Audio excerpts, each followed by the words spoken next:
warahmatullahi wabarakatuh. Waalaikumsalam warahmatullahi wabarakatuh. Innal hamdalillah nasta'inuhu wa nastaghfiruh. Allahumma shalli ala Muhammad ala sayyidina Muhammad amma ba'du. Puji syukur kehadiran Allah seka lima malam semangken abdina sareng panjenengan. Saya ngagungi otang muga-muga cepet pelunas otang. Nah boleh. Kita skripsi.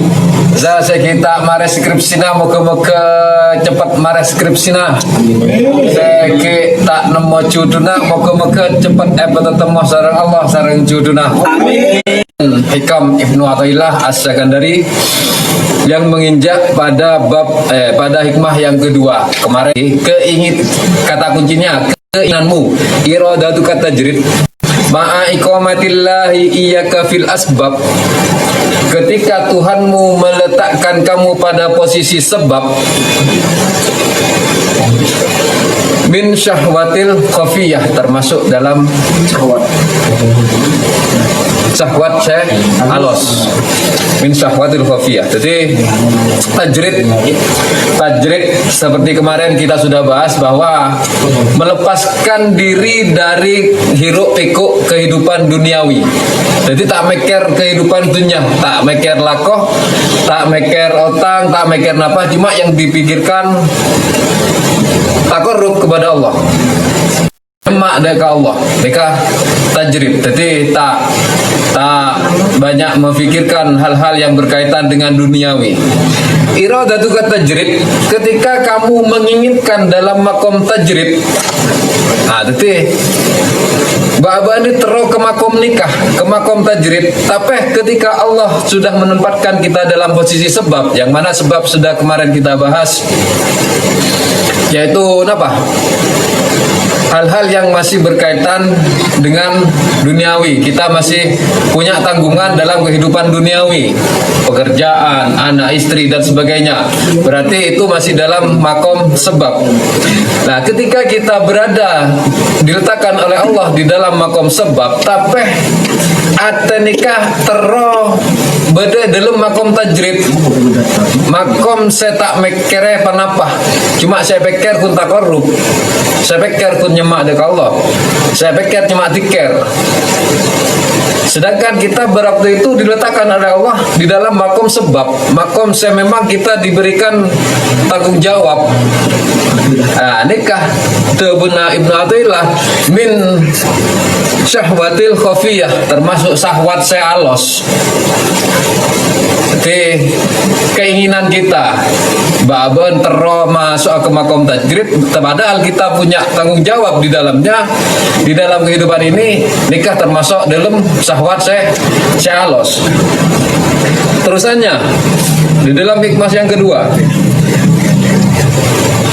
wa iradatu kal asbab, dan keinginanmu untuk menempati makom asbab ma'a iqamatillahi iyyaka fit tajrid, sedangkan Tuhanmu meletakkan kamu dalam makom tajrid, inhitatum min himmatil aliyah,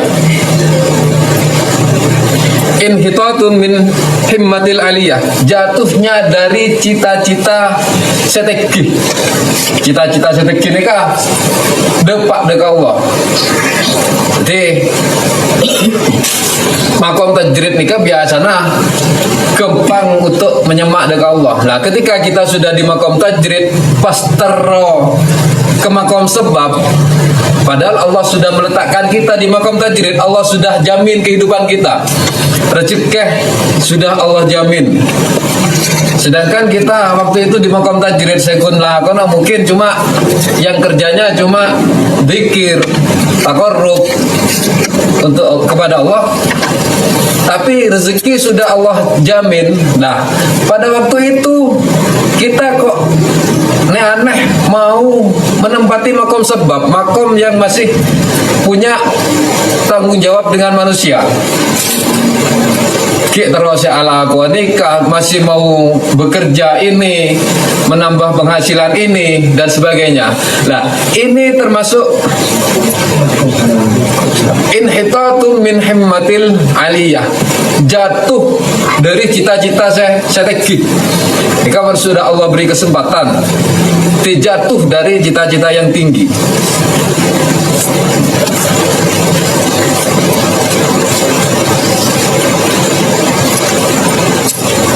Jadi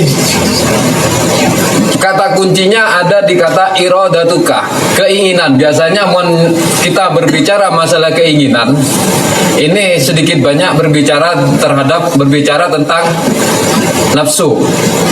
Sebuah keinginan biasanya berbicara tentang nafsu. Kita ingin ini, kita ingin itu. Ini pun masalah nafsu. Jadi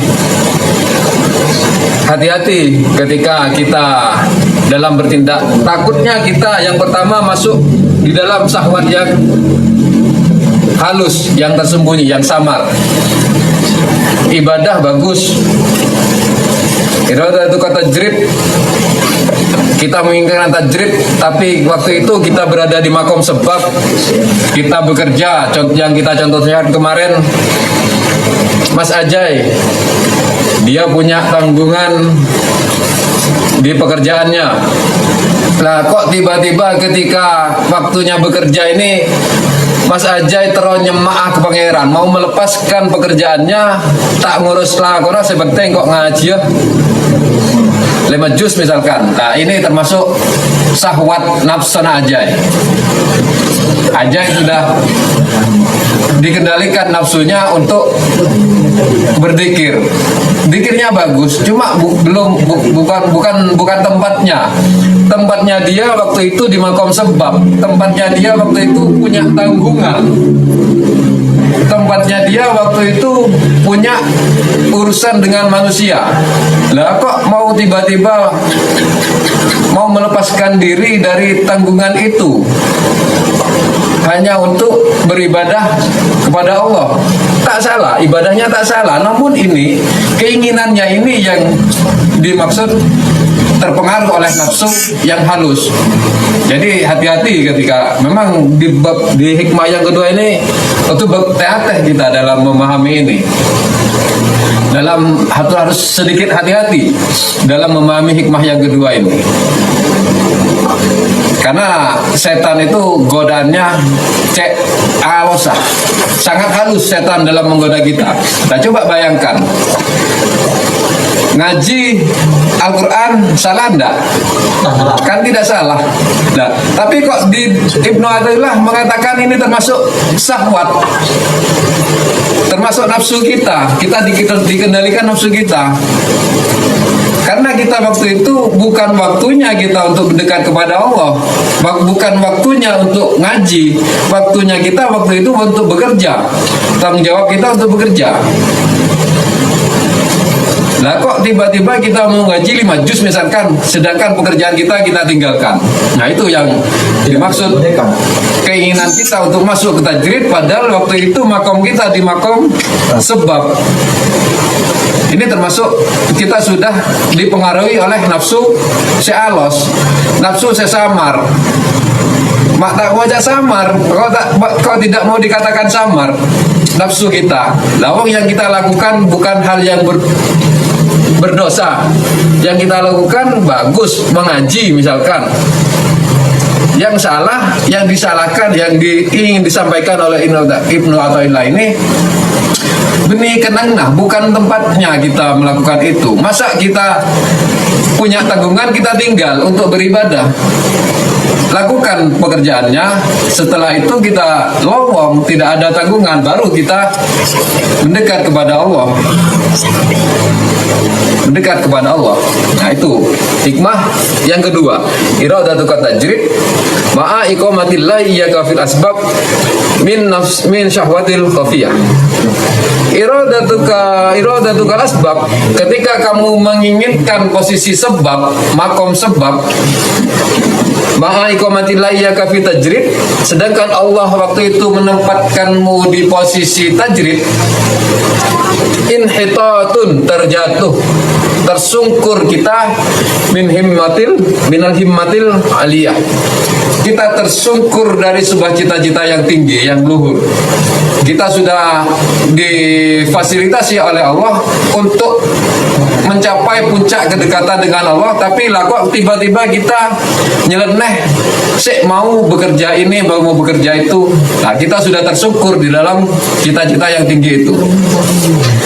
Itu dari hikmah yang kedua. Alamatil iqamati billahi tajrid. Tanda-tandanya apa sih waktu kita itu di makom tajrid? Yang pertama, yassara lakal kifayah. Memudahkan, Allah memudahkan kamu dalam mencukupi kebutuhanmu. Contoh,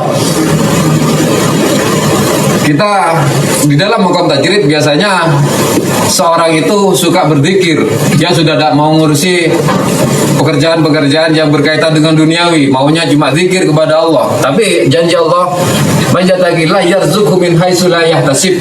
Jadi Allah itu memberikan rezeki yang tidak disangka-sangka. Tiba-tiba kok Allah mendatangkan rezeki kepada kita seperti ini, mendatangkan rezeki yang lain, sehingga kebutuhan-kebutuhan dalam menjalani hidup kita ini terpenuhi. Ini salah satu tandanya kita berada di makom tajrid. Yang kedua, ja'ala nafsaka mutmainnatan inda adami wusuliha. Allah jadikan dirimu tenang ketika ketiadaannya. Apa maksudnya? Makom tajrid ini kan makom yang melepaskan diri dari kehidupan duniawi. Yes, masalah pekerjaan dia pikirkan belakangan. Yang penting dia taqarrub kepada Allah. Tandanya apa yang kedua? Ja'ala nafsaka mutmainnatan. Allah menjadikan dirimu itu tenang. Inda adami wusulia, ketika terjadi ketiadaan kita, ketika kita tidak punya apa-apa. Misalkan waktu itu saya senang rokok, misalkan ya, tak punya rokok, tapi ketidakadaan kita tentang rokok itu, kita tuh tenang, tak gupo. Kita tidak ada apa yang mau dimakan, misalkan, kita itu tenang, tak gupo, besok saya tidak punya rokok, besok saya butuh ini. Tidak ada pikiran seperti itu, pikirannya cuma taqarrub kepada Allah. Nah, ketenangan ini salah satu tandanya, tanda yang kedua dari bahwasanya kita berada di makom tajrid. Tanda yang kedua. Yang ketiga, tandanya apa sih ketika kita berada di makom tajrid? Muttamaun lima fi aidin nas. Tidak tamak terhadap apa yang dimiliki orang lain. Ini tanda yang ketiga bahwa kita berada di makom tajrid, tak teruan. Jadi ketika kita melihat saudara kita, melihat tetangga kita misalkan punya ini, kita santai. Alah, itu cuma titipan. Tetangga kita punya mobil misalkan, kita itu tidak pingin juga, tak meker. Menjalani apa yang sudah ada, yang sudah kita punya, kita nikmati. Tidak berpikir apa yang dimiliki oleh orang lain. Coro bahasa Beringin Lambang itu tak panasan. Nah, cara bahasa kita itu tak panasan kita. Kita punya tetangga kita punya ini, kita tuh santai. Kita berpikirnya lawang itu cuma titipan Allah. Tetangga kita punya ini, kita tuh juga tidak berpikir untuk mau itu juga. Nah ini yang dikatakan muttamaun lima fi aidin nas. Tidak tamak terhadap apa yang dimiliki oleh orang lain. Itu tanda yang ketiga ketika kita berada di makom tajrid. Yang keempat, sofai waktika alal istighal bi ibadatillah. Sofa waktika alal istighal bi ibadatillah. Bersihnya waktu untuk beribadah kepada Allah. Jadi kita tidak ada bersihnya waktu kita untuk menghabiskan waktu kita beribadah kepada Allah. Jadi tidak ada tanggungan yang lain. Kita sholat, kita ngaji misalkan, kita tidak berpikir terhadap yang lain.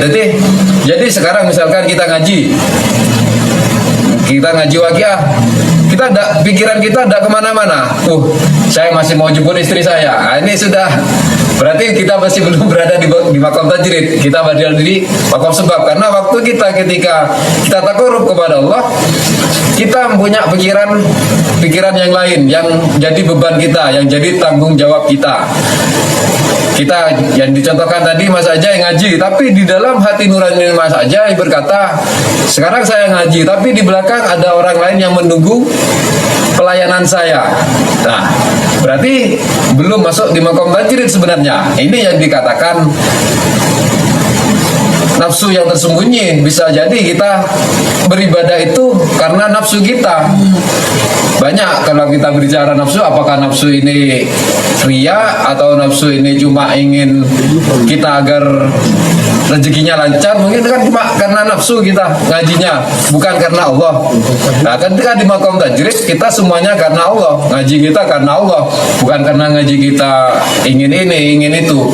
Jadi tidak ada terpikirkan. Bersih waktu kita dari tanggung jawab yang lain ketika kita beribadah kepada Allah. Nah, ini 4 tanda ini yang alamat kita, tanda-tanda kita keempat tadi adalah tanda-tanda kita apakah kita itu berada di makom tajrid, memang benar berada di makom tajrid, atau kita cuma memaksakan diri masuk kepada makom tajrid itu. Atau yang seperti yang di hikmah kedua yang di bait pertama, iradatuka tajrid, keinginanmu untuk masuk di makom tajrid. Apakah kita itu memang berada di makom tajrid atau cuma karena keinginan kita masuk di makom tajrid? Tanda-tandanya tadi yang 4 itu. Diteruskan tadi di dalam syarah hikam, idza wajada ma dzukira la yantaqilu. Ketika ada tanda-tanda dari yang disebutkan tadi, tidak usah. Tanda 4 tadi sudah kita penuhi tadi. Tanda yang 4 tadi, berarti kita berada di makom tajrid. Tidak usah kita pindah ila tajrid. Nah, ila asbab. Kita tidak usah pindah ke makom sebab. Kalau kita sudah berada di makom tajrid tadi, kita tidak usah menginginkan kita pindah ke makom sebab. Kenapa? Allah sudah menempatkan diri kita, memudahkan diri kita untuk berada di makom tajrid. Kecuali, terusannya, illa bi amri syaikhihi, kecuali karena perintah gurunya, atau kecuali karena perintah kiainya. Kalau kita orang NU ya, manut kiai. Nah, karena memang kita tidak bisa apa-apa tanpa kiai, tanpa guru kita. Jadi kita bilang besok ketika di surga mungkin cuma gandolan sorbane kiai lah, akan ada cawacan orang itu seperti itu. Illa bi amri syaikhi, tanpa perintah, kecuali dengan perintah gurunya. Au bi isyaratin wahidatin, kata Azurin ma dzikru min kulli wajhin.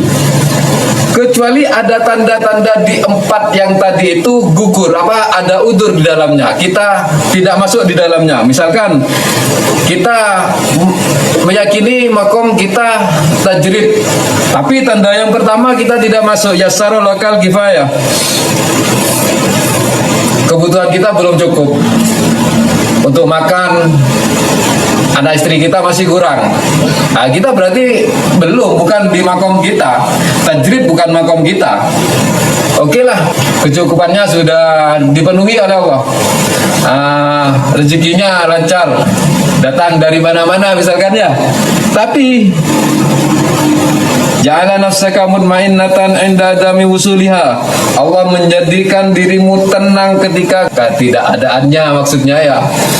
Jadi kita cukup rezekinya, tapi ketika kita tidak ada, kita kupo. Kita tadi terus misalkan posang kita senyare desa berarti kita masih belum berada di makom tajrid. Itu tadi, kita tidak boleh pindah ke makom sebab kecuali ada dua alasan. Yang pertama, karena memang perintah guru. Kenapa kok perintah guru? Guru ini lebih tahu daripada kita biasanya. Saya pernah sowan dulu ke bukan saya sebenarnya yang sowan, sahabat saya sowan gurunya, saya cuma menemani. Dia ingin bekerja. Lah sama gurunya kok, sama kiai, beliau tahu. Sebelum dia mengucapkan, kiai sudah tahu niatnya. Sebelum kita menyampaikan kepada kiai, teman saya menyampaikan, sebelum menyampaikan kiai sudah tahu. Lapo awamu ruwet-ruwet. Wes telateni. Dia itu punya santri sebenarnya. Wes telateni. Nah, gurunya kiai tahu kita ini cocoknya di mana. Karena sang kiai sudah tahu keseharian kita, tahu sifat kita, tahu karakter kita, sehingga beliau tidak sembarangan memberikan masukan, memberikan arahan. Makanya dari itu di dalam syarahnya Al-Hikam ini disebutkan kita tidak boleh pindah dari salah satu makom itu kecuali salah satunya perintah gurunya, atau di dalam 4 tanda tadi ada udzur yang menghalangi. Tidak sampainya 4 tanda tadi di dalam diri kita. Jadi kita berada di makom sebab, bukan di makom tajrid ketika 4 tanda tadi tidak terpenuhi. Itu. Yang kedua, alamatil qamati billahi sab asbab. Tanda-tanda kita berada di makom sebab. Kita mayoritas berada di makom sebab, mayoritas, karena masih banyak tanggungan, masih banyak hal yang harus diselesaikan dengan sesama manusianya. Berarti ini kita masih berada di makom sebab. Tanda-tandanya apa? Kita masih berada di makom sebab. Yang pertama, usulul kifayati wal muasah lil fuqara wal masakin. Tandanya kita berada di makom sebab, tanda kita berada di makom yang mengharuskan kita melakukan kontak sosial dengan orang lain, misalkan bekerja. Tandanya apa? Usaha kita cukup untuk kita, bahkan untuk membantu orang lain. Kita bekerja cukup untuk kebutuhan kita, bahkan dari hasil kerja kita cukup untuk membantu orang lain. Seperti yang teman-teman lakukan, misalkan menyisihkan sebagian dari hasil pekerjaannya untuk membantu orang lain. Berarti kita yakin bahwa kita berada di makom sebab. Yang kedua, la yulhihil asbab an dzikrillah.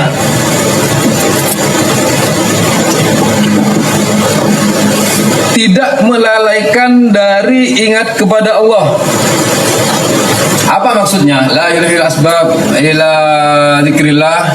Jadi pekerjaan kita, sebab akibat yang kita lakukan di dunia, tanggung jawab kita tidak melalaikan pekerjaan melalaikan zikir kita, tidak mengganggu aktivitas kita untuk ingat kepada Allah. Ingat kepada Allah bukan cuma zikir la ilaha illallah, bukan cuma itu. Melakukan semua apa yang diperintah Allah, termasuk sholatnya. Misalkan kita kerja kan, tapi takir lupa ke duhur, misalkan sampai lupa sama duhurnya. Ini ya tidak nyinggung ya, nabrak ini ya. Yang merasa tertabrak ini. Jadi ya, alhamdulillah sudah ada yang jujur ini. Jadi kita perbaiki mulai dari sekarang. Jadi kegiatan pekerjaan kita itu tidak melalaikan kita terhadap kewajiban kita kepada Allah. Kita kerja di sawah misalkan, sampai lupa dengan sholat kita, duhur kita terlambat. Nah, ini tak betul juga. Kita tidak betul berada di posisi sebab ini. Harus kita perbaiki. Yang ketiga, la yajurruhul asbab ila maharamullah. Usaha yang kita lakukan tidak mendekatkan kita kepada yang diharamkan oleh Allah. Jadi kita berusaha di dalam ini tidak mudah untuk terjerumus ke dalam apa yang diharamkan oleh Allah. Misalkan kita usaha sesuatu, tapi teman-teman kita misalkan mudah mengajak kita ke dalam hal-hal yang haram misalkan. Nah, kalau usaha kita, contoh misalkan, nah, teman-teman kita sudah baik semua, nah, berarti kita memang sudah benar di posisi itu, di pekerjaan kita itu. Tapi kalau kita ngelas, pas teman-teman kita banyak yang kerngoker, apa kerngoker itu kan? Mempengaruhi kita, misalkan, ayo mat tebeng besenah, gitu. Itu perlu ditanda tanya, perlu dipertanyakan. Tidak menjerumuskan kita ke dalam posisi yang diharapkan oleh Allah. Jadi pekerjaan kita harus kita survei lagi, kita teliti lagi, seperti itu. Yang keempat, muasyaratul abror. Kita di dalam posisi asbab itu tanda-tandanya kita sudah benar berada bahwa kita di dalam posisi sebab kita di dalam pekerjaan kita. Tanda-tandanya adalah yang keempat, muasyaratul abror, bergaul dengan orang yang baik. Kita banyak di dalam pekerjaan kita bergaul dengan orang-orang yang baik. Jadi dalam pekerjaan kita tidak diracuni oleh orang-orang orang bagus, orang baik misalkan. Enak-enak kerja kita disuguhkan mensen misalkan. Tahu mensen ya? Tidak tahu. Kalau sekarang kan lem itu dibakar, nanti modal. Ya. Alkohol 5%. 100% itu campur air sungai, itu kan sudah tidak bagus. Yang jadi teman kita seperti itu. Masyaratul abror, bergaul dengan orang-orang yang baik. Jadi teman kita kalau bisa cari yang sepaham dengan kita. Nanti sholat lerense, nah itu baru bagus. Meskipun dalam pekerjaan kita masih belum selesai, kita hentikan, kita lakukan kewajiban kita untuk sholat. Nah itu berarti teman kita bagus, bukan teman kita yang mengajak kepada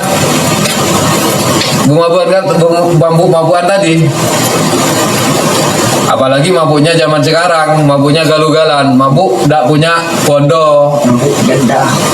Mabuk bondo, bukan mabuk janda, mabuk tidak punya banda. Jadi pinginnya murah, tapi efeknya yang tidak bagus. Apalagi seperti itu. Kalau bisa, naudzubillah kita.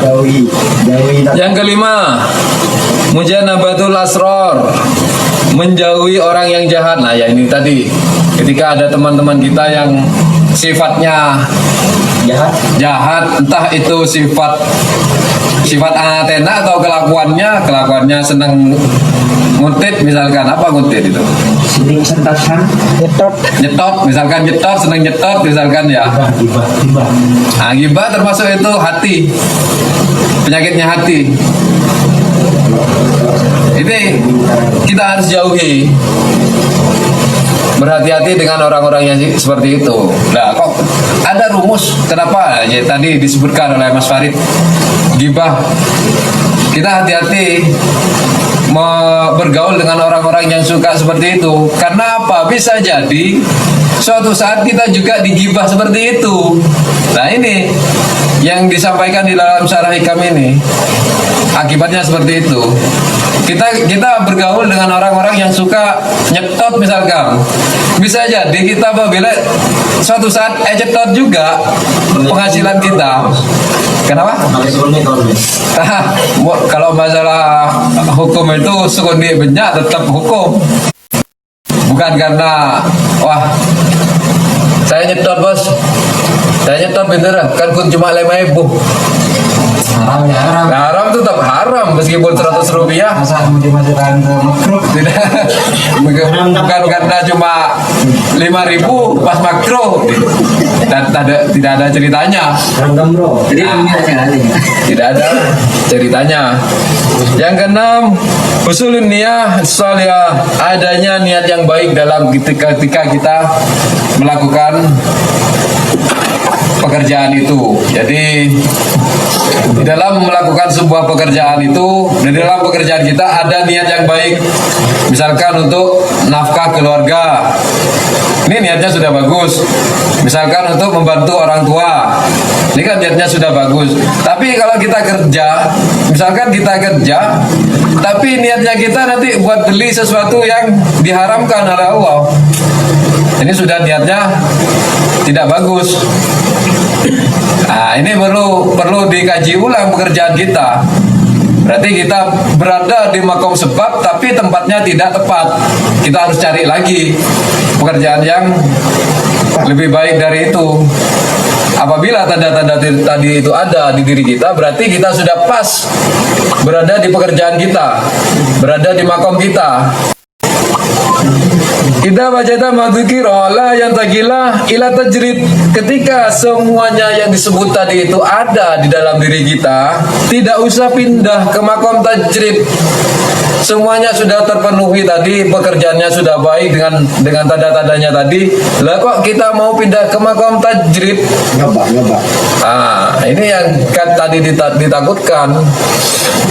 Tidak usah pindah illa bi amri syaihi, kecuali karena perintah gurunya, karena perintah kiai nah misalkan, karena perintah ustadznya misalkan,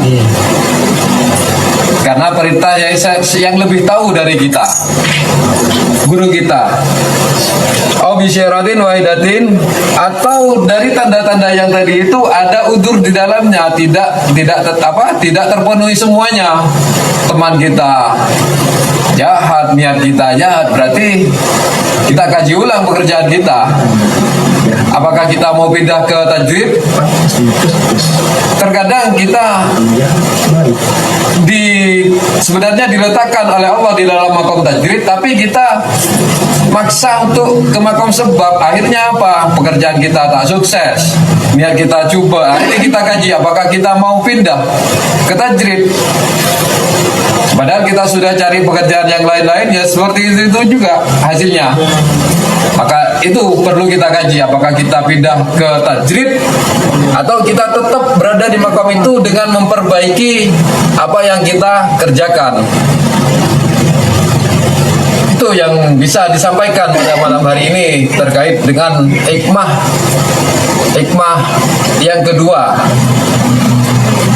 Iradatukat tajrid, hikmah yang kedua, keinginanmu untuk tajrid ma'a iqamatillahi iyyaka fil asbab, ketika Tuhanmu menempatkanmu pada posisi sebab, min syahwatil khafiyah, itu termasuk ke dalam syahwat yang halus. Wa iradatukal asbab, dan keinginanmu untuk masuk ke dalam makom sebab, ma'a iqamatillahi iyyaka fit tajrid, sedangkan Tuhanmu menempatkanmu pada posisi tajrid, inhitatun, terjatuhnya minal himmatil aliyah, dari cita-cita yang tinggi, cita-cita yang luhur untuk sampai kepada Allah. Kita terjatuh, kita sudah berada di makom tajrid, digunakan oleh Allah untuk takarrub kepadanya, untuk mendekatkan diri kepadanya dengan segala kemudahan yang diberikan. Lah kok kita mau menyibukkan diri kita dengan pekerjaan kita, berarti kita sudah terjatuh dari cita-cita kita untuk dekat kepada Allah, terjatuh dari cita-cita kita yang tinggi, dari himmah yang aliyah, himmatul aliyah. Allah sudah memberikan kemudahan, dengan segala rezekinya Allah sudah lancarkan, dengan ketenangan hidup kita lah, kok kita mau meruwet hidup kita untuk masuk ke makom sebab dengan urusan-urusan duniawinya yang serba glamor katanya. Nah, yang serba ya seperti itulah kehidupan duniawi. Serba padat. Nah, kita sudah tahu kita itu di makom tajrid atau sebab. Terus mana sih yang lebih utama? Makom tajrid, makom di mana kita melepaskan kehidupan duniawi kita untuk mendekatkan diri kepada Allah, atau kita berada di makom sebab, makom yang kita diberikan tanggungan oleh Allah untuk berinteraksi dengan manusia yang lain. Tidak ada makom yang lebih unggul dari keduanya. Tidak ada makom yang lebih mulia dari keduanya. Selama kita bisa menjalani posisi kita, selama kita bisa pendekatan kepada Allah. Jadi dalam kita beribadah bukan cuma karena kita berzikir, ngaji terus. Bekerja kita pun juga dinilai ibadah. Dalam bekerja pun kita bisa beribadah. Bukan aktivitas pun kita bisa melakukan dzikrillah. Jadi di dalam kedua makom tadi tidak ada makom yang lebih utama atau makom yang lebih unggul selama kita memang melaksanakan makom itu dengan benar, dengan apa yang diperintahkan oleh Allah. Mungkin itu kajian hikam yang kedua, hikmah dari hikam yang kedua Ibnu Athaillah As-Sakandari. Semoga apa yang disampaikan tadi bisa bermanfaat bagi yang menyampaikan dan yang mendengarkan, bisa menjadi barokah bagi kita sehingga bisa menjadikan hidup kita lebih baik lagi ke depannya. Al-Fatihah. A'udzu billahi minasyaitonir rajim. Bismillahirrahmanirrahim. Alhamdulillahirabbil alamin. Iyyaka na'budu wa iyyaka nasta'in. Ihdinas siratal mustaqim. Siratal ladzina an'amta 'alaihim ghairil maghdubi 'alaihim waladdallin.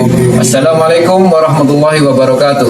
Waalaikumsalam warahmatullahi wabarakatuh.